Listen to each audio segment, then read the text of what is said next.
Eli mä oon sairaanhoitaja ja mun työhön kuuluu itse asiassa potilaiden vastaanottoja ja aika paljon tulee lapsia hoidettua ja sitten myös sinne samalla perhettä.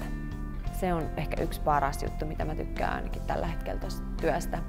Että jos et sä osaa jotain juttua ja jos sä tarvit apua, niin pystyy sanomaan, että hei, että nyt mä en osaa, että voisiko joku auttaa ja aina autetaan. Meidän työssä tavallaan sä et voi koskaan osata kaikkea.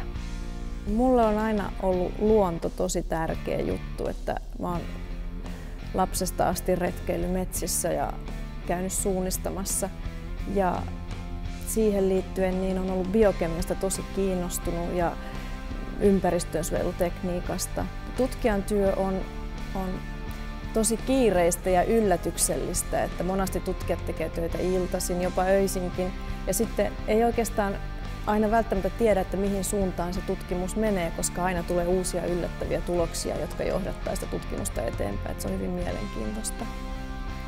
Joo, eli mä työskentelen tällä hetkellä Helsingin kaupungilla ja sairaalassa. Ja pääsääntöisesti mun työt liittyy turvallisuuteen, eli mä oon vahtimestarin nimikkeellä sairaalassa ja mä tällä hetkellä opiskelen myös oppisopimuksena niin virastomestariksi ja se painottuu todella paljon turvallisuuteen. Hyvä työ näkyy mun työpaikalla ainakin sillä tavalla, että meillä on mun mielestä ainakin tosi hyvä porukka ja niin kuin ihmiset tulee tosi hyvin toimeen keskenään ja osataan nauraa asioille. Et meidän kansliassa oikeasti me naurataan aika paljon ja se on toisaalta ehkä yksi meidän selviytymiskeino sitten siellä sairaalamaailmassa. Hyvä työ merkitsee sitä, että saa kiitosta siitä, mitä tekee työssänsä. Ja jos vähän panostaa enemmän kuin normaalisti, niin että se huomataan. Ja tosiaan siitä saa sen tietynlaisen kiitoksen. Että kiitos voi auttaa monessakin asiassa, että se palkka ei mielestäni ratkaise kaikkea. Että siitä tulee se hyvä mieli ja jaksaa sitten seuraavan päivänä herätä töihin.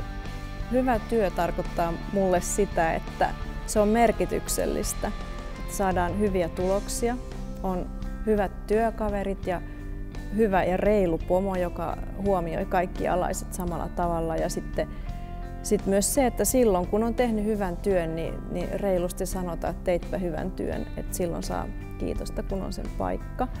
Ja ehkä tutkijan työssä vielä erityisesti tulosten saaminen korostuu.